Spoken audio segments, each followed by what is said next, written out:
আসসালামু আলাইকুম ভিউয়ার্স, আজকে আমরা সবাই আগ্রহ নিয়ে বসে আছি আমার ছোট বোনের হাতের রসমালাই খাওয়ার জন্য।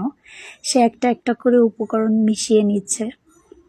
তারপর যখন সে গুঁড়া দুধের লোভ সামলাতে না পারে 1 চা চামচ সেখান থেকে লুকিয়ে খেয়ে নেয়। সেটা আমার ভিডিওতে ধরা পড়ে গেছে।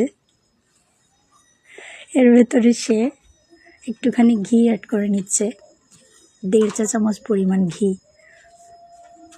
তারপর আমার বোন সুন্দর করে ডোটা তৈরি করার জন্য ওখানে একটা একটা উপকরণ দিয়ে সুন্দর করে মিশিয়ে নিচ্ছে। এর ভেতরে একটা ডিম সুন্দর করে মিক্সড করে দিচ্ছে। হালকা হাতে এটা মেখে নিয়ে সুন্দর একটা ডো তৈরি করেছে। এর ভেতরে বেকিং পাউডার দিয়ে দিচ্ছে 1 চা চামচ পরিমাণ। এখন এই ডোটা 5 মিনিটের জন্য রেস্টে রেখে দিয়েছে। তারপর ওর শুকনো পরিষ্কার হাতে একটুখানি ঘি নিয়ে অল্প পরিমাণে ডো ওখান থেকে নিয়ে ছোট ছোট করে এটাকে রসমালাইয়ের শেপ তৈরি করে নেবে।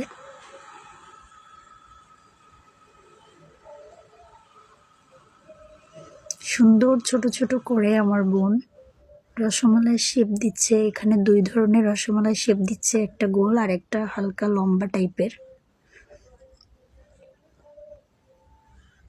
মাশাআল্লাহ, অনেক কিছুই রান্না করতে পারি এরকম। আমার চেয়ে আমার বোনের অভিজ্ঞতা অনেক বেশি। আস্তে আস্তে দেখুন অনেকগুলো রসমালাইয়ের শেপ তৈরি হয়ে গেছে।